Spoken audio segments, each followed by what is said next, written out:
Welcome back. This is the Hit Factor podcast. This is probably the most excited I've been about any podcast I think we've ever done. We have Saul, we have Potato. Yes, we have Jay Beal, who has become an automatic. He's always on there. Yes, of course, Mr. Jeffrey Cawthorn is on the podcast. But we have, for his inaugural introduction into the interwebs, is one Robert Crow of Fruta, Colorado, and I'm excited about this. Actually, it's actually not. That's actually not true. Bob has made a contribution to the podcast before. If anybody saw our Area 3 video and saw Jeff and I attempt to make a speech to close out that video in horrible fashion, Bob came in and saved the day there. But yeah, we have all five of us, and I am really excited about this podcast. I can tell. I mean, you were texting us. You made this happen, and yeah, you are definitely really excited about it. I mean, I am too, because only really because Bob is here. Everybody wants to hear from Bob, and everybody wants to hear from the vice champion of the world, and everybody wants to hear from the goat farmer. Yep. And everybody just absolutely loves Saul and his just absolute insane ability to memorize stuff and comment on stuff, and it's just unreal. And I'm just glad that I can force people on to come be part of it. But the other reason why I'm so excited about this podcast, because this is the crew, like this is the World Shoot crew that, you know, we spent almost 2 weeks together and we didn't kill each other. We actually still like each other. And so this is the World Shoot podcast. So where we're going to get to talk about all that, hopefully probably a couple episodes. Jeff, the quiet one, do you have anything to say? No, you're doing great. Okay. Also, we will get to that because that is one of my favorite moments from the World Shoot. Okay, so we're gonna dive straight into the World Shoot here, and I'm gonna tee it up with a question, and we'll just see where it goes. So the question is I don't know how that people really grasp like the World Shoot and why we want to go do that, and why that people, once they go to one, they tend to keep wanting to go to one. So the question of the prompt is why is the World Shoot so special? What makes it so special? Let's go with, actually, I'm going to go with Potato first. Potato, why do you observe it? Like, why do you think the World Shoot is so special? I hit on this in our little solo podcasts the other week, and I don't have a lot original to say on it, so much as it is the highest competition for our game. It's where the best competitors go. It's rare. It's difficult to get to, and I mean difficult to get to in terms of the sacrifices people have to make in their life, not the literal travel. And so it's the sort of highest competition we can aspire to. There's not another match like it. And if you really are invested in the sport of practical shooting, it's where you orient yourself at some point. Yeah, I agree. Bob, this is your first World Shoot. Yep. As an old man, on an old man on a young man squad.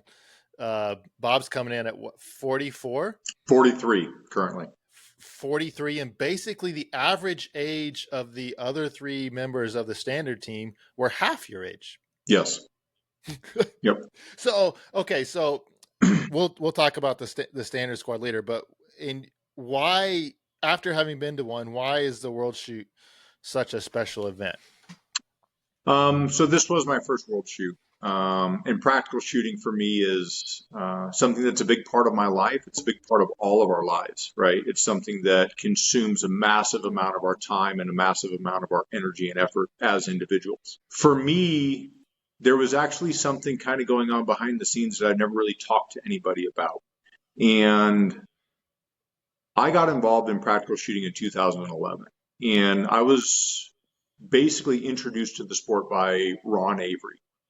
And Ron Avery was obviously a big a big part of the sport, and he was a well-known trainer, was a really well-known competitor, competed at a really high level for a long time. And Ron was a major influence on me personally and my progression in the sport. Well, we lost Ron to cancer. We lost him way too young, and it's an emotional thing for me to talk about. But the last time there was a world shoot in South Africa, Ron Avery was a member of the standard team, alongside with Rob Latham, Michael Voigt, and Phil Strader. And it was a big thing for me to try to pay a little bit of homage to Ron, to try to make the standard team in this match in South Africa, and to try to put up a performance that he would have been proud of. And I think I did that. Absolutely. And I knew that Ron was sick. And one of the great regrets that I have, Charlie Perez warned me. Charlie Perez went to St. George when Ron was getting really sick. And he stopped by Fruta on the way home, and he told me, Bob, if you want to see Ron again, if you have anything you want to say to Ron, you need to do it soon.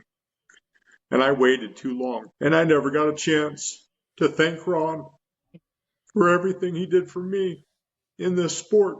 And it became very apparent to me at that time that no one cares about the scores that I shoot.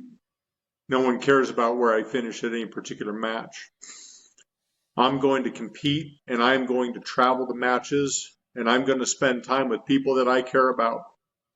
And I'm going to make sure that the people that I care about hopefully know that I care about them and that I appreciate them. And I hope that I don't fail my friends in that moving forward. But in a nutshell, that's what this world shoot meant to me. Well, that's no, I mean, I haven't even heard that before. Yeah. You know, I'll at least say this. I knew Ron, you know, the first match we shot together, we were squatted with Ron, and I had no close relationship with him, but I, you know, squatted with him a couple times and knew him, and he was well known in the sport, but probably not as well known as he should be. Yeah. And what I really appreciate what you have done in his memory is that you have kept his name relevant. Like you have made him more known in the sport than he was. And so as a friend, I don't know how you can honor his memory any better than that. So I think that's awesome. But, yeah. Now I'm done talking about sad things. So we'll get more out of it. And good luck, Jeff and Jay, following that. Yeah. Come on, what does it mean to you guys? Ooh. Yeah, Jay, let's hear it. Come on, buddy. All right. I didn't come on here to talk about. I just came on here to talk about hit factor darts. So I don't know what you guys are talking about. That's episode World 2. shoot. That's episode 2. What world shoot? Yeah, we'll delve into the world of hit factor darts.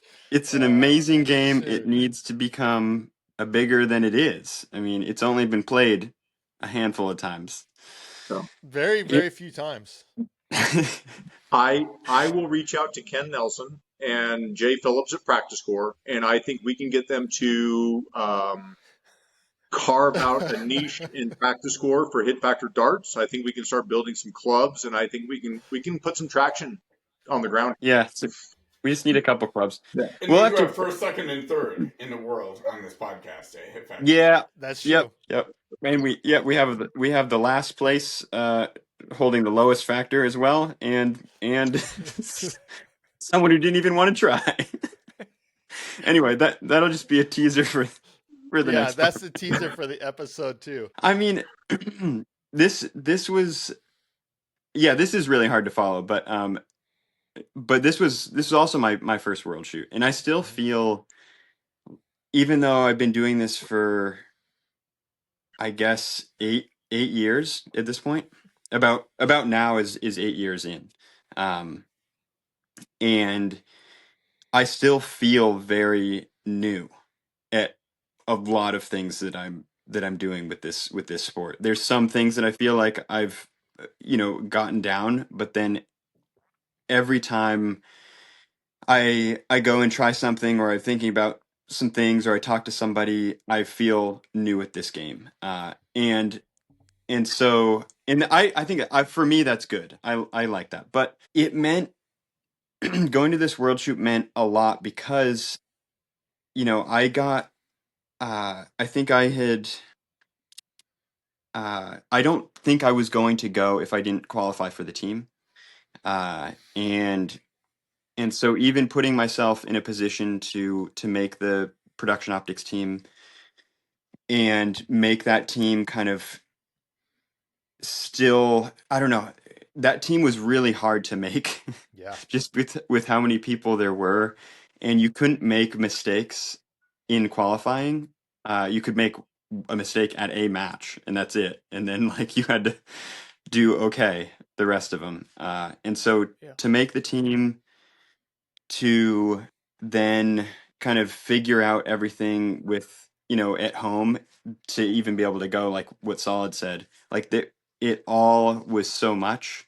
And then um and then to get to be there in South Africa and to compete at such a big event with so many people, with so many different countries there, it felt very, very special. Um, now, some part of me, and I was having this feeling when we were there, is it was the same kind of idea of protecting what we had at the ranch, and like how much fun we were having, being like, oh no, like this, protecting that. Like I kind of want to protect the world shoot thing too. Yeah. We're just literally doing the opposite on this podcast. But I mean, it's so special to be able to share the sport with people from around the world. And I kind of knew it would be special, but I didn't know to what extent. And so, yeah, it's meant so much to me. And then I'm so excited to get back into training and matches um, and just all of it. Like right now I am, but I have to load more ammo to do that. So Yeah. And by the way, if most of our listeners will know, Jay was a member of the production optics team for America. He finished 6th at the World Shoot. Did you shoot a Delta? No. no, no. 0 Delta, 0 I made up penalties.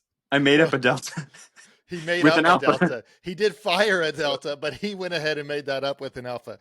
So just like that's where Jay had an absolute incredible performance. If for most of our listeners will know, but if you didn't, yeah, for some goat farmer up in Maine, holy cow, it's pretty impressive. And Bob, I think we said it, but Bob was on the standard team, and yeah, you were 9th 9. in Yep. standard, Yep. which okay, standard is limited, and limited in the US is tailing off massively to optics, but it's still one of the biggest divisions internationally, and top 10 in that, with people who have much younger eyes and much younger feet, is pretty impressive. So Jeff, your first world shoot, everybody here, uh, except me, but everybody here is first world shoot. Like after shooting it now, why is it special? Because you didn't know. You said in your like you weren't sure if you wanted to go, and I'm guessing you're glad you went. Jeff's also a member of the classic team. He had an okay match there too. Yeah. Yeah. I feel like, well, first, like obviously the World Shoot is special because it's the biggest match, right? It's the biggest match, or the most impactful match in our sport, right? So that's like one big piece of what makes it special. And then I think, I don't know, this is kind of a weird perspective on this, but it kind of ties back into like what Bob was saying. Um, I think just us being able to participate in this thing as all, middle-aged and men, right? Like once you get What are you talking about? once you get more advanced in years, right? 30 years old, you've got some life baggage with you, right? Like you've experienced more than a 20-year-old kid going to South Africa.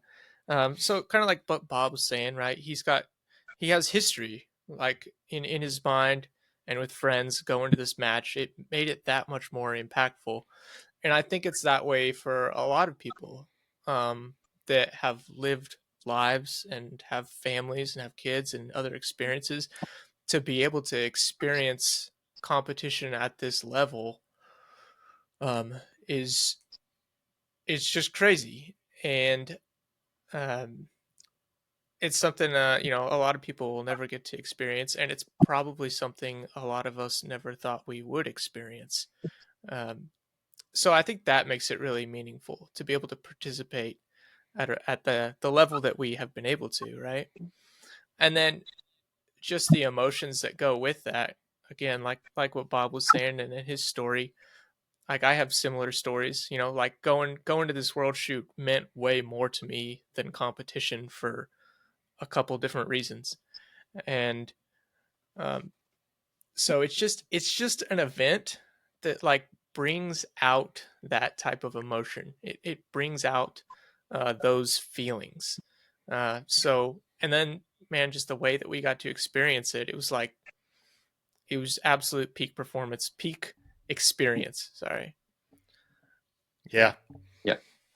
Yeah, I fully agree. And so like the only, this is a rhetorical question, but how many of us, like when you started in USPSA, like you go to your first match, you hear about it or whatever, thought, how many of you could have even thought, I'll go to South Africa and shoot and compete at a world shoot on a really high level at some point? Like that was never, like that would have never have been a thought for me. Maybe you guys all came in with much more confidence in your abilities than I did. But yeah, I'll go a slightly different way. First of all, I am, as Bob has his master's keep in the background that he's toying with that, and I have a little bit tonight. So there was one thing that happened in our trip that we were all reminisce about, and that is one, Brett Thomas did not join us on this trip. It's true. Like just like we So all sad. very much wish that he had been here.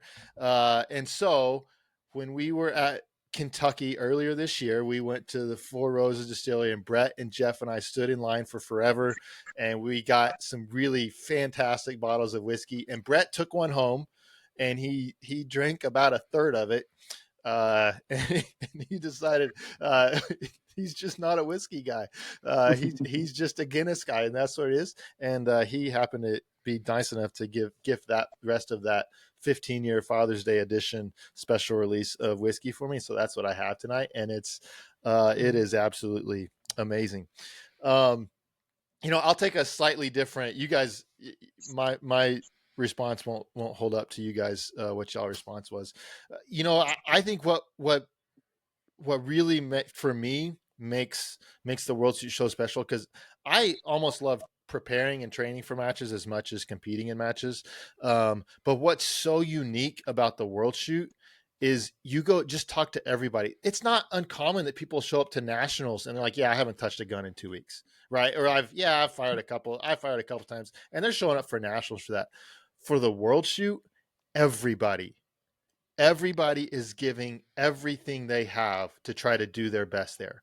And I'm not picking on Potato, but everybody from Potato, who is, as he would say, Potato's the part of the match that gives the match relevance, right? I think I'm kind of saying that correctly, in that like you have Potato's obviously an incredible shooter, but he's not shooting at Jay's level, right? It's just not there, and that's okay. But so if I'm not there, then Jay is 6 of 30, right? Right. Yes. Jay's 6 of 420, right. Because there's me and the 340 people I beat propping up the bottom of the pyramid to give it shape, right? Absolutely. Like, you guys are, you're 8 of 150 top classic shooters, right? You don't want to be 8 of 15 top classic shooters. That doesn't mean anything to the outside world. They're like, oh, it's not, anyway. Yes. And even the guys like you, Potato, are giving it everything you have to prepare for it, right? I mean, Jay was the guy that he would shoot 3,000 rounds a year, and he's still super squatting at nationals. And yet, what are you were you 30,000 rounds in for this year? It's going to be like 50. Like he's like 50,000 rounds in. Bob's shot like 20 matches this year. Every time I talked to him, he was out of town going nuts. Jeff is, he's still Jeff. So he still shot. If you listen to his solo cast, he still shot more than he almost ever has. I shot more matches this year than I have in any time recently. I tried to shoot more rounds than I have.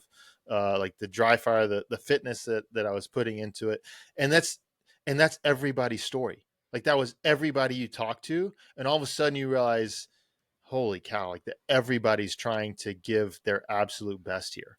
And to me, like that makes that a special match when they're doing that. And to Jay brought it up. It hasn't just been for this year, although almost everybody will ramp up the year of. But like just to qualify, like the people like putting pressure on those matches just to be a part of this. And now and then more and more people get exposed to it, and it's just going to get tougher. The next one's Italy, right? More people are gonna want to go to Italy than wanted to go to South Africa, and it's gonna get tougher.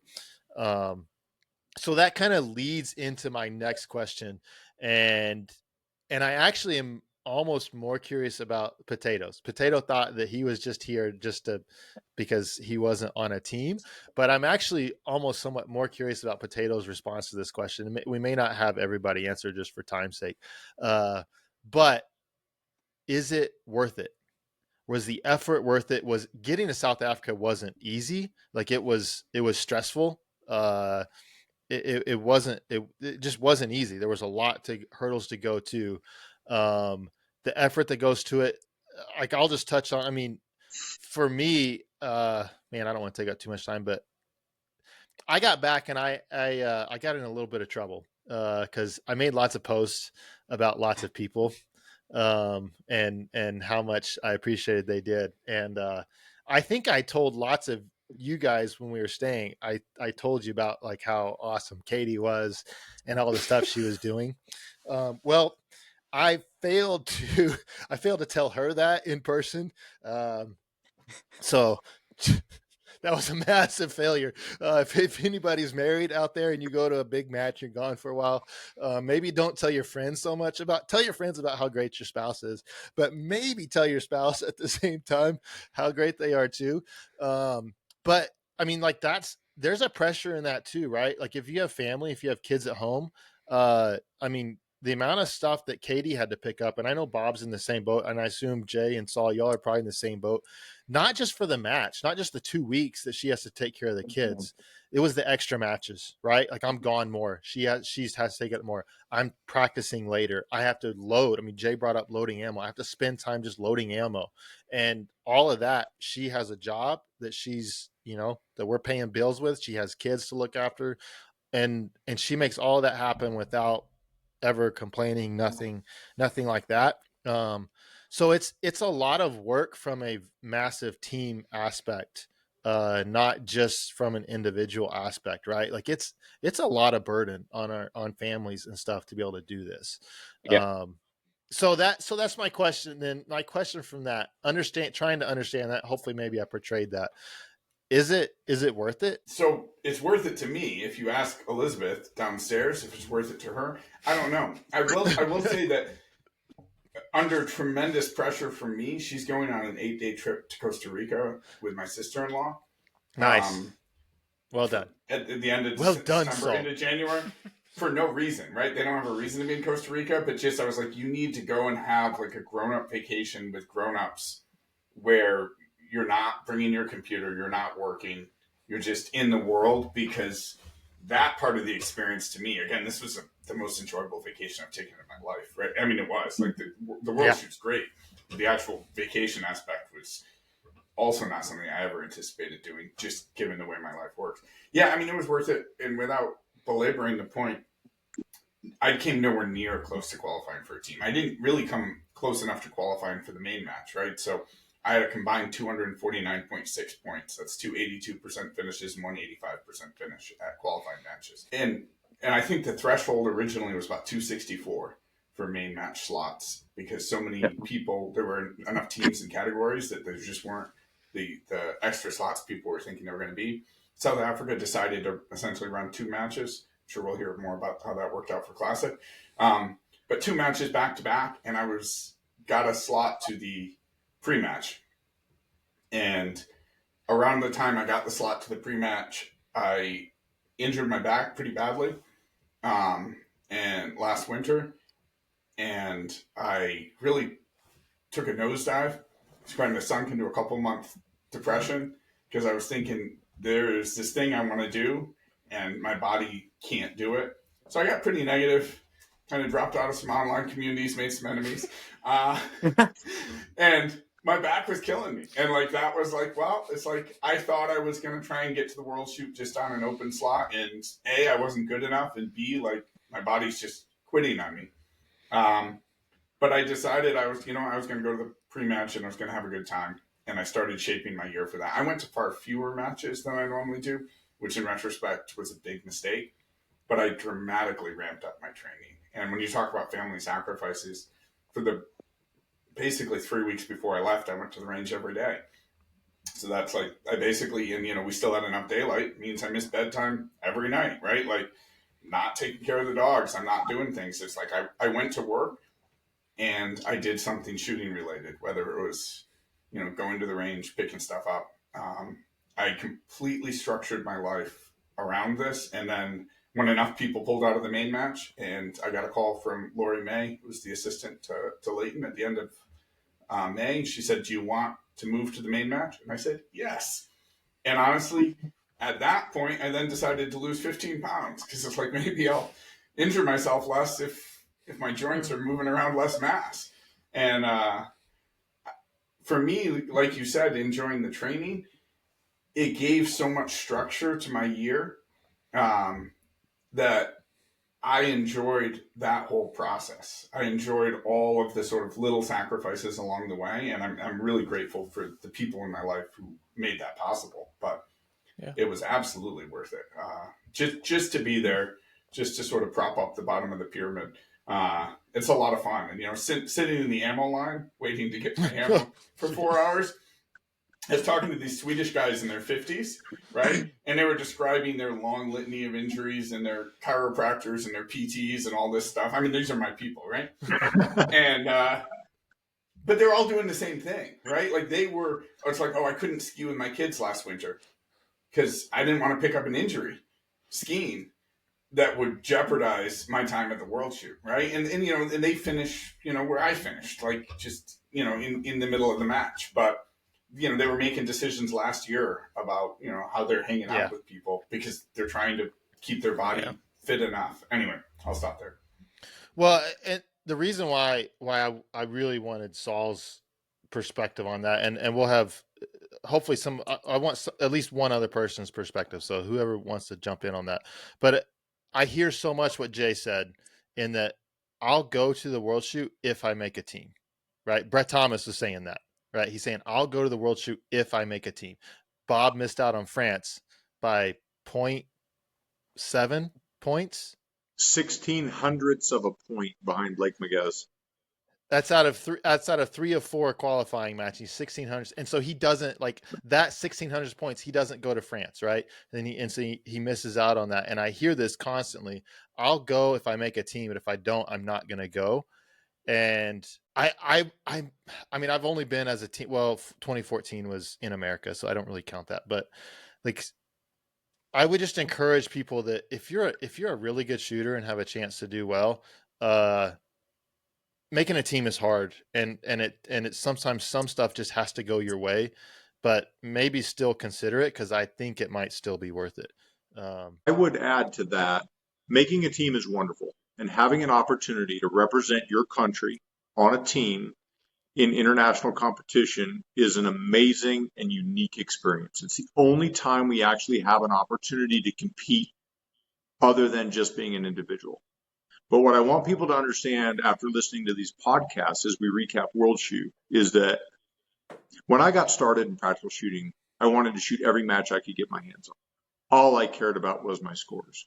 All I cared about was how I shot that match. All I cared about was what my classification was and what my classification percentage was and how many GM cards I had. And you have to understand that at some point, it becomes more important to experience life, participating in something that you enjoy, i.e. competitive shooting, in places you would never otherwise go to, with people who you would never otherwise spend time with. And there is so much more to gain from those experiences than there is from just shooting another match. So even if you're not in a position to make a team, consider the effect, the impact, the experiences that these matches can have on your life outside of just your match performance, because there's so much more to be gained than just where you finish individually at a world shoot. Yeah, I think that's really well said. We're gonna move on just for sake of time because we're going to try to make 2 podcasts. So I'm coming at Jeff. Let's hit Jeff up, right? Let's all pick on Jeff. Is that everybody? Are everybody in agreement here? Yeah, in agreement. Okay, good. Jeff, admittedly, like he said it on his solo cast, he told me as soon as he finished that like I just shot the best match of my life.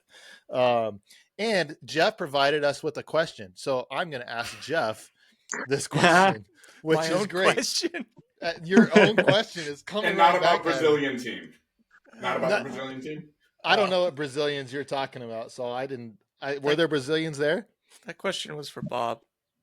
Yeah. Bob can answer if there were any Brazilians there. Jeff? So, what kind of expectation did you place on yourself, and how did that affect your training and ultimately your performance? Well, you didn't have a lack of performance. Ultimately, how did that affect your performance? What kind of pressure did I put on myself? Well, first, what kind of expectation did you place on yourself going into this match? I didn't place a ton of expectation. Mainly, shooting pretty shitty throughout 2025 helped me with that. I was like, you know what? I did good back in February. Since February, I have not really shot a good match that, anybody I was really competing with was at.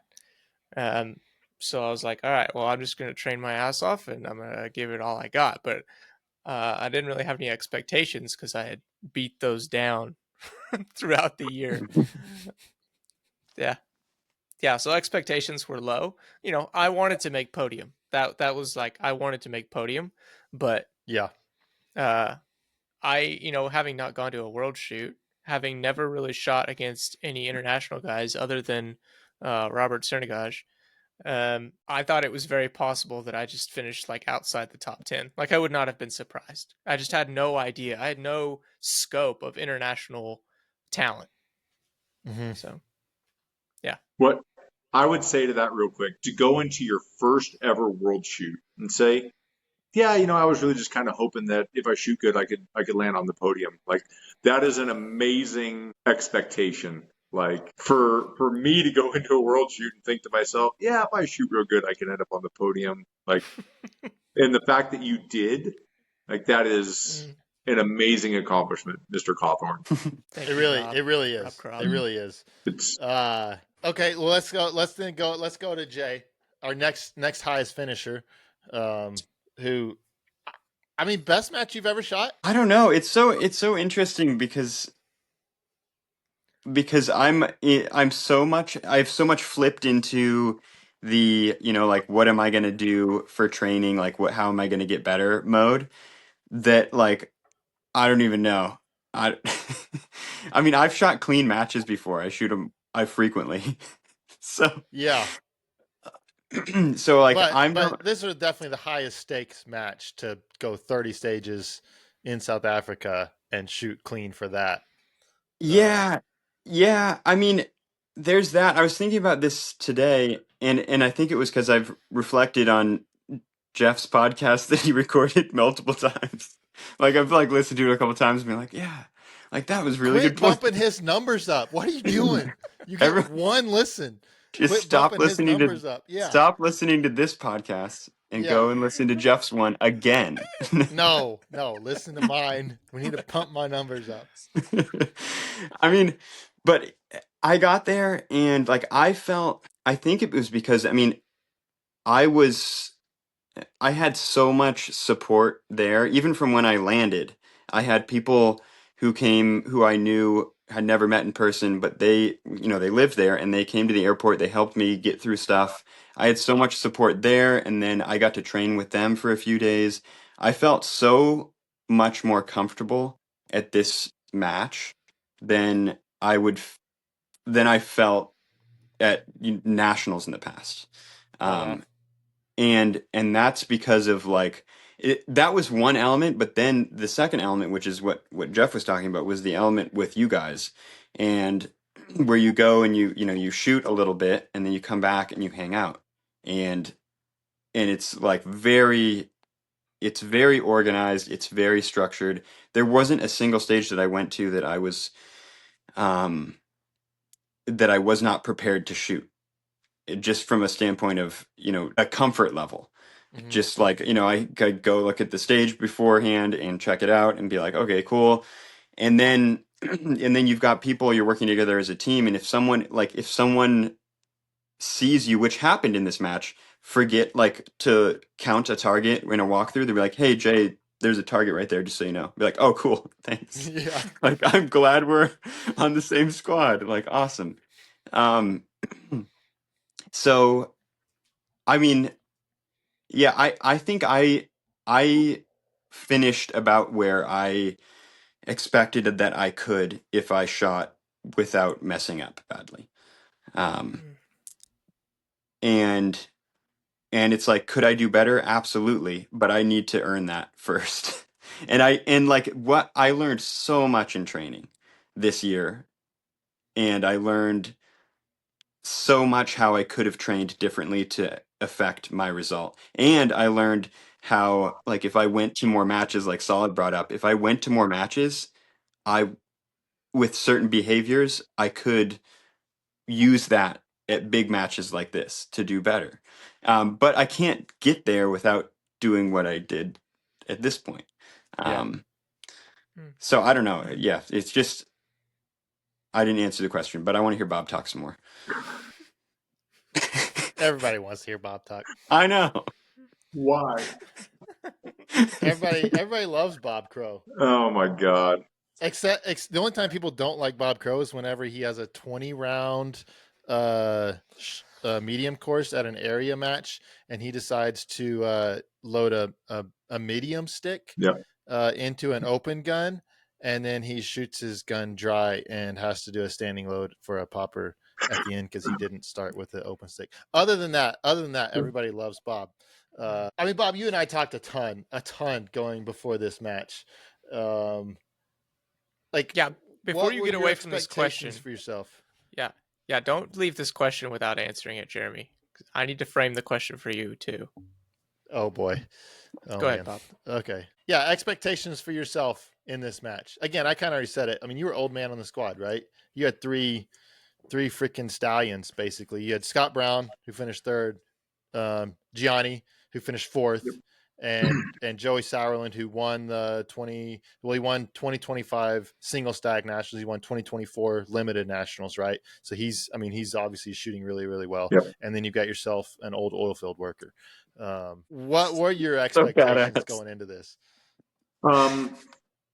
So I have limited time to train, and I really don't shoot a lot of rounds every year. So my goal going into this was really to try to immerse myself in enough competition, put myself in enough match environment, enough match setting, that by the time I got to World Shoot, I felt comfortable, right? I did kind of cram for the session, if you will, toward the end. The 2.5, 3 weeks leading up to the match, I shot quite a bit. But I know that at my age, I can't compete with Khalil. I can't compete with Barreau. I can't compete with Scott or Gianni or Joey. They all have a higher ceiling than I do. And there are a lot of reasons for that. And I'm okay with that. So all I was really trying to do was, number one, I was trying to just shoot a respectable score, right? I wanted to not make any egregious mistakes, because I learned a long time ago in this sport that when you start competing against people that have skill levels like these guys do, it's impossible to take points away from them. That does not happen. The only time you get points is when your competitors give them to you.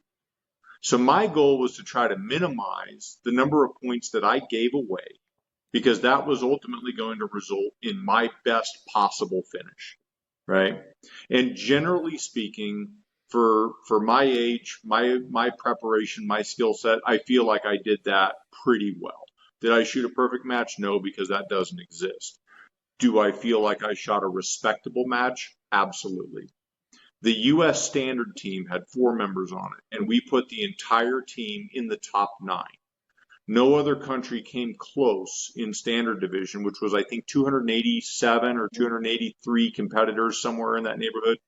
No other country came close to having their entire team shoot as consistently as the American team did. So, yeah, that was my goal. That was kind of my expectation from a match performance standpoint. The rest of my expectations and the rest of my goals, I think we all accomplished in our accommodations. Yeah. Yeah, for sure. And Bob's being way too humble because when he says, I just kind of this old guy, I kind of just putt around on the stages. I can't really do all that much. Anybody that's shot with Bob knows that's not the case. Yeah, like, anyway, that's people that know Bob. That's one of my regrets, is that people in the sport don't know who Bob Crow is well enough. The people at the top know who he is. Like, anybody who's ever shot with Bob knows how good he is. Lots of other people don't, but Bob also shot the match. He shot one penalty on he hit a no shoot on his last day, third to last stage, if I remember right, third to last stage of the match. He shot his first penalty of that, and again, to even get that far without it. Now, he did shoot a few deltas, which was just a few. We which was shocking. Yeah, did you? I still haven't looked at my scores. Like, I've seen like the overall results. I still haven't looked at my scores other than that. So I don't want to know mine. But yeah, I got to comment on that. Because there's probably a lot of people listening here, because in this sport, there's always, like, every 3-4 years, there's a fresh slew of people that come into the sport, and a bunch of people leave, right? So if you're listening to this right now, you might not know who Jeremy Reed is, but you should Google him. You'll find some stuff on there. But yeah, for sure, you should go to YouTube and look up Bob Crow, because there's some legendary videos of Bob Crow shooting nationals on YouTube. Do that. Just do it. Just search 2017 Limited Nationals Super Squad. Yeah. And there'll be Bob in a purple shirt, just Purple like jersey. tearing it up. Yeah. If you don't know who he is, he looks like a baby giraffe. Just skip to the Bob giraffe part, and then just watch that. And he shot his way into every Iron Sights Super Squad at the USPSA Nationals that he's contested. Yeah. Pretty much from the inception. And he just flew home tonight from Area 4, where he picked up an open gun, fresh back from training all year on standard. And he was winning stages left and right, for the most part. When he didn't do that weird medium stick thing. Well, what did you finish at that match, Bob? Area 4. What percent? At Area 4, I finished 4th in open, and I finished 6th in the combined overall. 4th at 91.5%, basically to Huang. To Mike Huang, who just silver medal. Finished 2nd in the world. Yeah, 2nd in the world at the World Shoot. Yeah, so. Come on. But I dumped 61 points on one stage, which was epic. Well, you have a certain ability, which is enviable by most. Yeah. So Jeff, you got to ask Jeremy this, because with your unique framing. Yeah, my unique framing. All right, Jeremy. So this match, expectations for yourself. I am curious on this because I haven't really asked you about it. So this will be fresh for everybody. Expectations for yourself at this match, and I'm curious about this because in 2025 you did some of the best shooting that I have seen you do since I got into the sport. So, and I know you know that about yourself. You know you were shooting really well. So I want to know what kind of expectations you had for yourself going into this match. Yeah, I mean, I think I told Bob this. I don't know that I would have told a whole lot of other people. I was hoping to avoid this conversation, frankly, but that's what I get for having a podcast. This one, I've had a lot of disappointing match finishes in my career. I would personally describe most of my career that way. This one probably hurts the most, just to be to be completely honest, this one was probably the toughest one to swallow. I wasn't like Jeff coming into this year. This was the best year of shooting that I've ever had. And I mean, frankly, there were times I would text Bob, like after a practice, I was like, dude, like there's some, there's some good stuff going on. Like when I'm shooting a gun, like it's, Yeah. you know, and not trying to brag. It's just like somewhat you want to say that just to try to build your confidence a little bit, right? Like that's somewhat where that was. And so, yeah, I had high expectations because I think I had a little bit better idea of than Jeff did of what I thought the competition was going to be. And there were some other, Mark Jakob that finished third. Like I wasn't aware of him, and there's a couple others that, I mean, it's international. There's always people that show up that you don't expect. But no, I expected for Jeff and I to be in the top three. That was the expectation. That was what I was looking for. And yes, I expected to beat Jeff. Like that was where like you did all year. Well, yeah, a little bit. I mean, like, yeah, if we were just seeding it based off of match performance this year, I'm not trying to sound conceited, but yeah, I shot well this year, and Jeff hadn't shot as well. And so, yeah, like it didn't work out. You know, I was in it for 3 days, and honestly, really, I wasn't shooting my best for those 3 days. Even it's like I felt like I had more to pick up and more to gain. And to credit to Jeff, I mean, Jeff did not make a mistake the whole match. Like he didn't. I had a small mistake on day 2, which kind of, it hurt a bit, but it's like, okay, well, we've got a lot more shooting left. Day 4, I start with a mic no shoot, and I've already said this on the solo cast, but start with that, and when you have somebody like Jeff that's giving you nothing, like there's not much room to make those points back. To Bob's point, like that, like when you do that, it's like, man, try. Like I really tried, and then I made another big mistake on day 4, and I knew at that point, like top 3 was pretty much out. I didn't have the speed to gain that, to get back into the top 3 at that point. And so I get to day 5, and I'm actually somewhat curious on Jeff's response, his view on this. My goal in day 5 was, okay, like I'm not going to finish where I want to individually, but I'm going to try to bring the points. I'm trying to just get solid points for the team.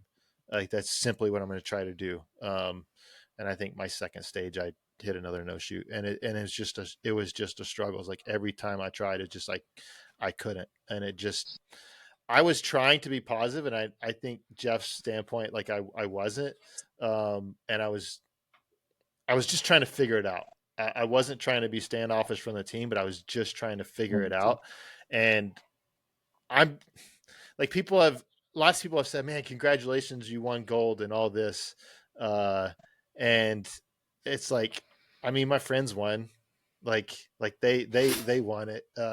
Like that's like, I know you guys are shaking your head like, no, you're there. But like I thought I lost it for us. And so like the fact that we won was because Jeff shot so well, because Tim came back Tim and Jaleese both, their second halves were really, really good. It shouldn't have been close. Like we won by 7 points, and it shouldn't have been close. Like I mean, we should have won by 100 points. I'm not picking on the Philippines, but just like I gave up that much. And so when you get drugged to a podium, is what it felt like. I felt like I got drugged to a podium. Then you don't celebrate it a whole lot. But like that's just how I feel. Like you asked, so I had to tell you how I feel. Yeah, that's great to hear. And I want people to look at the math, because Jeremy is still the second score in the team score. Yeah. So even if he divides his match between the first 3 days and the last 5, he did enough on the first 3 days to be the second scorer. So if they drug him to the podium, I think they pushed him. They weren't pulling him. Well, yeah, and I mean I do appreciate that and all that. That's just, it's tough, because it's tough to deal with like that really big disappointment in yourself, and then be happy of how you did as a team. And that's just so weird in our sport that we have that at the same time. Come as an individual, and then you can shoot the best you have like ever in the month leading up to the match, and then shoot like a pretty middling match. Yeah. That might be the solution for Italy. No team pressure at all. Yeah. Like this was my third world shoot, and is actually the worst placement that I've ever had. And yet I feel like I'm shooting so much better than I ever have in my career. Right. Some of that's just who shows up. Right. That's a matter of who shows up at the match. But yeah, so expectations were high, and they were not met. I really I kind of wanted Jeff to win, but I really thought you were going to win, Jeremy, the way you were shooting this year. And I'm not saying this to make you feel bad, but like in private conversations with people, I'm like, I think one of these two guys are going to win. And the two, I didn't know about Jacob Marks or Marks, yeah. But I knew Bartosz Szczesny and Robert Cernigaj, and I'm like, well, those are sort of the two dangers. Mm-hmm. But other than that, it's Jeff and Jeremy the whole way, and it's whoever sort of puts it together. Yeah, I was really hoping I would have been, the way Jeff shot, I would have been happy to have finished next to him. But it was a bummer that we couldn't both be on the podium. That was a bummer. And Mark Jakob, I'm sorry, I don't remember which first name is Jacob. Okay. Or Jakob, however you say it. He shot a fantastic match, right? He was really shooting well. So I mean, he deserved every bit of where he finished, and I deserved every bit of where I finished, based on how I shot. But yeah, a little disappointing, but that's okay. All right, so that we're gonna stop our recording for here. That's episode 1. I'm gonna try to make Jay. I know Potato's up for. I'm going to try to make everybody stay up a little bit longer, because I really want to squeeze in 2 more. The next one, we're going to talk about just the match. We're going to get into the team stuff. There was some drama on the standard stuff. There was maybe a little bit of drama in the classic division. Maybe there's a little bit going on there. Maybe there was some production optics stuff there. We're going to get into the match a little bit. That might be a little bit shorter episode. We'll get into that. And then episode 3 is all going to be about Stony Hill, and that's going to be the best episode, at least for us. So come for the wildlife, stay for the hit factor darts. That's right. All right, break it like a biscuit.